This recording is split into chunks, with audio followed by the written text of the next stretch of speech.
तो इस वीडियो में हम समझते हैं कि एंथैल्पी क्या है, बहुत ही कम समय में, सरल भाषा में और टू द पॉइंट। तो अगर आपसे कोई पूछता है कि एंथैल्पी वो क्या होता है, तो आप सिंपली ये कह सकते हैं कि एंथैल्पी जो होता है H, वो होता है सम इंटरनल एनर्जी U का और प्रेशर टाइम्स वॉल्यूम के प्रोडक्ट का, H equal to U plus PV। ये होता है simply enthalpy, internal energy plus pressure times volume. अब हम समझते हैं कि इसका मतलब क्या है। तो मान लीजिए कि आपके पास एक क्लोज सिस्टम है, ये आप देख रहे हैं पिस्टन सिलेंडर अरेंजमेंट, और ये जो पिस्टन है इसके ऊपर मान लो कि कोई वेट रखा हुआ है, मान लीजिए कि 5 किलोग्राम वेट रखा हुआ है। तो ये सिस्टम जो है अभी इक्विलिब्रियम में है, इसका मतलब जो है सिस्टम जो है वो उस पूरा वेट को बैलेंस करके रखा है, और सिस्टम का प्रेशर जो है मान लीजिए कि कुछ भी है, P1 है और वॉल्यूम V1 है। अब क्या करते हैं, आप इस सिस्टम पे हीट सप्लाई करते हैं, इसको नीचे से हीट करते हैं और इसमें हीट सप्लाई करते हैं, तो क्या होगा। और आपने इस वेट को कांस्टेंट रखा है, आप इतना ही वेट मेंटेन कर रहे हैं, तो क्या होगा कि इसके अंदर जो गैस है वो धीरे धीरे एक्सपैंड करेगा, और एक्सपैंड करते करते मान लीजिए कि सिस्टम जो है फाइनली पिस्टन जो है वो यहां पहुंच गया।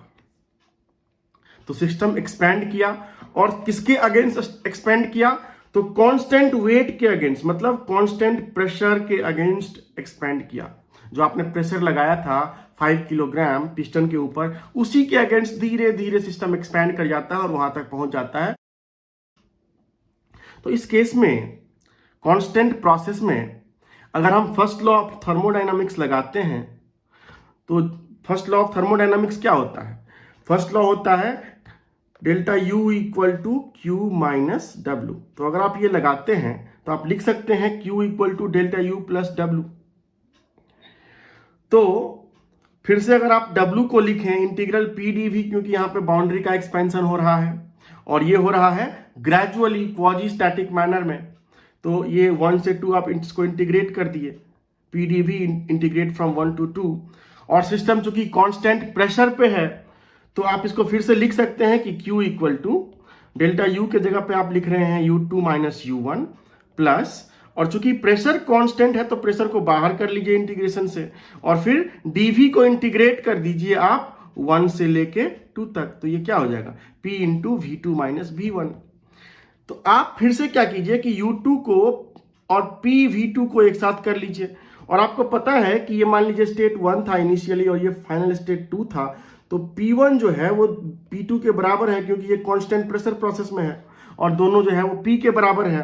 तो आप यहाँ पे लिख रहे हैं U2 प्लस P2V2, क्योंकि P P2 के बराबर है, और माइनस फिर से U1 प्लस P1V1, इस तरह से आप लिख लीजिए, और दोनों P1 P2 दोनों बराबर है और दोनों P के बराबर है, इसलिए हमने इस तरह से लिख दिया। तो ये हो गया U2 plus P2V2 minus U1 plus P1V1, और U2 प्लस P2V2 अभी हमने बताया है कि ये जो होता है वो H होगा, एंथैल्पी होगा, ये एंथैल्पी का डेफिनेशन है।